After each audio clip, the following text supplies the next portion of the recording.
古着を好きでいることとか、古着を着ておしゃれをすることとか、ないしは自分が古着屋でいることとかって僕にとってはもうすごく当たり前で、服を好きな人って結構そういう人が多いと思ってて、当たり前になってることが結構多いと思うんですよね。服を着ておしゃれをすることみたいなのが。で、当たり前っていうのって結構無意識であることじゃないですか。無意識なんですけど、でもそうじゃない人もいるよなっていうことは、無意識を意識しなくてはいけないよなと思ったんですよね。その時に、そういう時にずっと面白いなと思ってた頭の中のワードローブにあったシラフっていう言葉がすごいしっくりそこにはまるなって思って、シラフっていう言葉って酔ってない状態のことを指すっていう、そこに名前がついているっていう、当然とかいつも通りとかそういうことじゃなくて、当たり前を意識してる、無意識を意識できる言葉だなって思って、これは自分の新しいお店にふさわしい言葉だなと思ってシラフという名前にしました。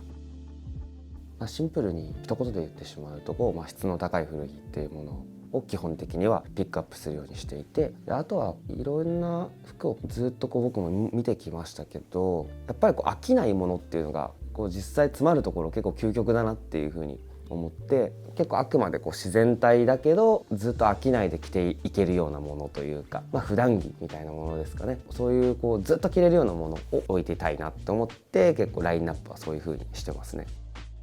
あんまり系統とかを絞ってなくて、結構ジャンルレスではあるんですけど、その中でもやっぱ飛び道具的なものではなくて、どっちかというと地に足つけた洋服というか、カテゴリーとしてはこれアメカジでとかストリートでとかいうのはあんまり絞ってなくて、どっちかっていうと本当目立たないって言ったら違うんですけど、無意識でも着れるようなものというかものが多いですかね。あとサイズ感とかももちろんオーバーサイズとかもあるんですけど、適度なサイズ感のものとかが結構ラインナップとしては多いかもしれないですね。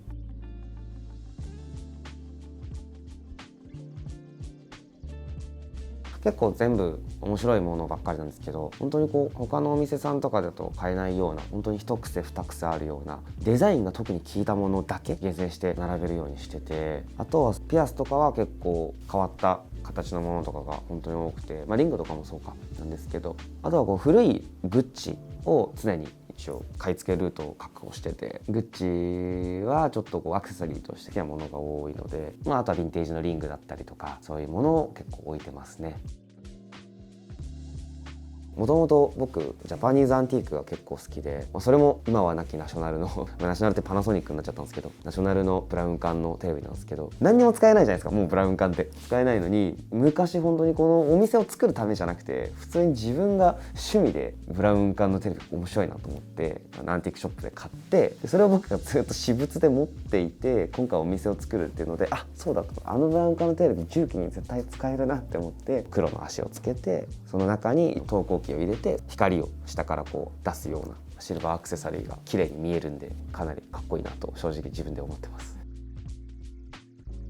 結構僕の中でちょっとコンセプトのところにしてたのもあって、ずっと着れるようなものを求めてる人が多いんで、ノリで買うっていうよりかは吟味して買っていただけるっていう意味合いで、社会人とかのお客様が結構しっかり多くて、もちろん路面なんで結構若い子も入ってきてはくれるんですけど、買って帰っていただけるのは社会人のお客様が結構多いかもしれないですね。パッと目に入ると思うんですけど、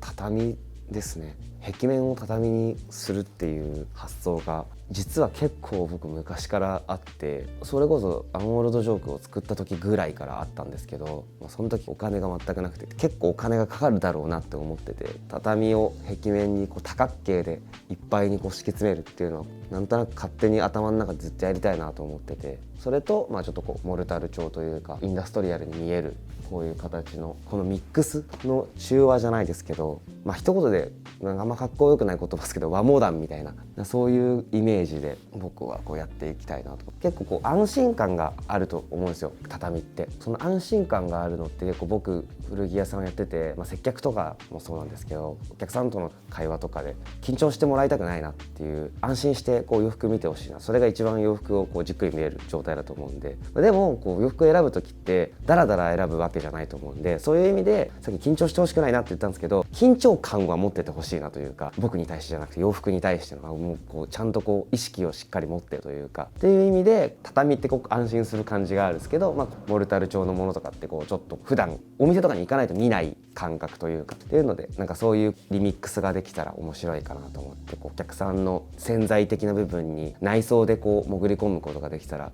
いいよなって思って、こういう内装にしましたね。大変なんですよ多分これって作るのが、もちろん全部は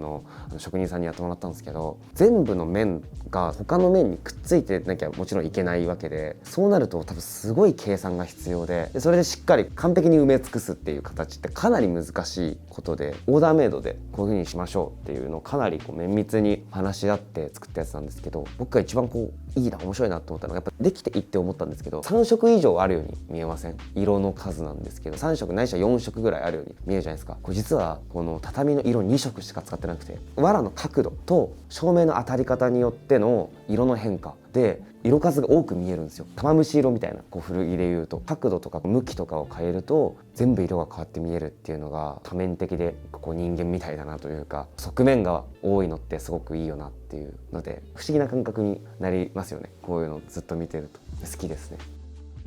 僕自身が好きっていうのはあるんですけど、抽象的なアートが多くて、それがなんで多分好きかってちょっと考えたんですよね。その時にこう洋服と一緒というか、洋服がこう服だけで完成しないで、こう人が着て初めてこう完成するように、アートって、もちろんこう芸術家さんのことを考えたらこんなこと言っちゃいけないかもしれないですけど、結構僕見る人がいてやっぱ完成するのかなって思って、だから見る人に委ねられるもの、例えば洋服だったら着る人に委ねられるもの、なんかそういう感覚なんで、こう言ったらこういう抽象的なものじゃないとダメっていうのがあって、具体的なアートだと、例えばこれを表していますみたいな芸術的なものがあると、そっちに目がいっちゃうというか、こうなんだってこう決めつけられちゃってるのも嫌だし、自分で想像をかき立てられるような、これはこうなんだろうなって思うことが自分の洋服のスタイリングとかにも、こうそれぞれのお客様のスタイリングとかにもこう生きるなというか、思ってもらえるところがあるなと思って、言ったら洋服を見るときに邪魔にならないような、でもかっこいいよねって思えるようなインテリアというかアート、重機を置いてますね。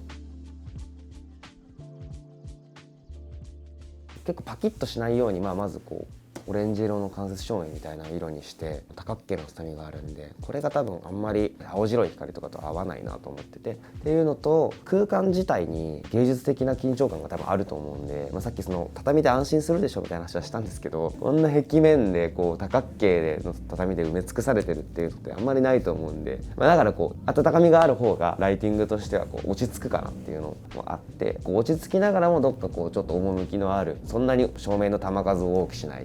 お店の奥行き、ワイヤー釣りのところとかの陰影とかが多分このライトの量と色で演出できるんだろうなと思ってやりました。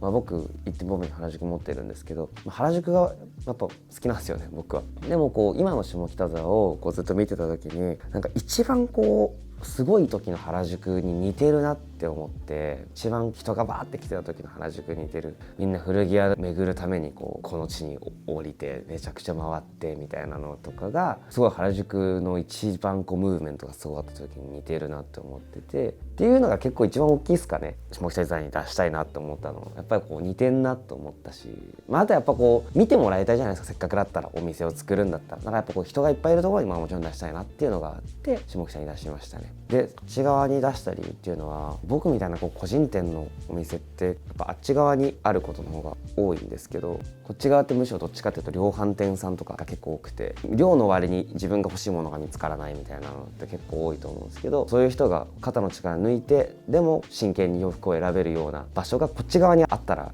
いいよなって思って、ちょうどこう商店街を抜けてこう駅に戻ろうかなっていうところぐらいにあえてお店を出しましたね。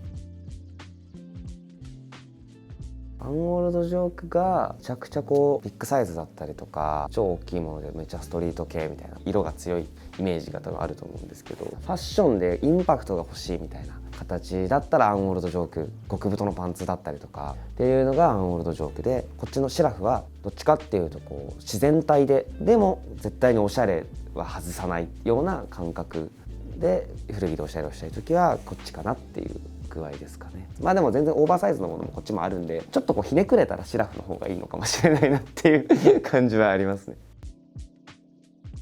もともとアンオールドジョークを始めてからもうすぐ次の4月で丸7年が経つんですけど、結構3年目ぐらいからもう僕2店舗目やりたいって思ってて、むしろ遅くなっちゃったぐらいなんですけど、一人のねこうお店を持ってる人間としてずっと1個のお店でやりたいことって限界があるわけじゃないですけど、どうしても今の1個の持ってるお店でやろうとすると自分がこう表現したいようなこととかってこれがこういう風にしか表現できないなとか、そういうのとかが結構あって、新しいお店を作ってっていうのがずっと頭の中であって、でそれをこうやっと2021年の11月にオープンしたんですけど、やりたいことをやっぱりやり続けなきゃいけないよねっていう、こうどっかでまあいいやって妥協しちゃうことって結構いっぱいあると思うんですけど、自分の人生にこうどっかで句読点をつけてしまったらあまり良くないのかなと思って、もうずっとこう書き続けないといけないというか、やっていかなきゃいけないなと思って、やっぱこうさらに速度も上げれるかなと、やらなきゃとかやりたいとかそういう気持ちとかのカンフル剤になるかなと思って、2店舗目は絶対出したいなと思ってやっと出せましたっていう具合です。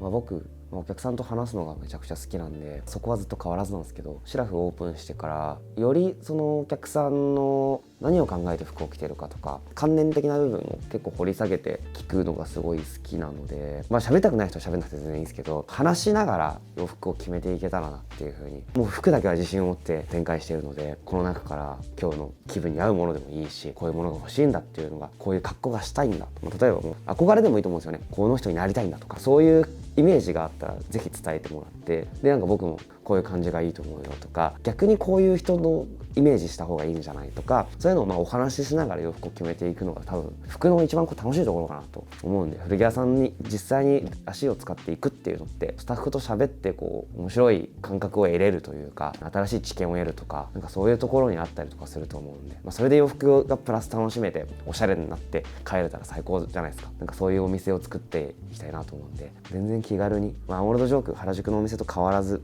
いつでも遊びに来てくれたらなと思ってますね。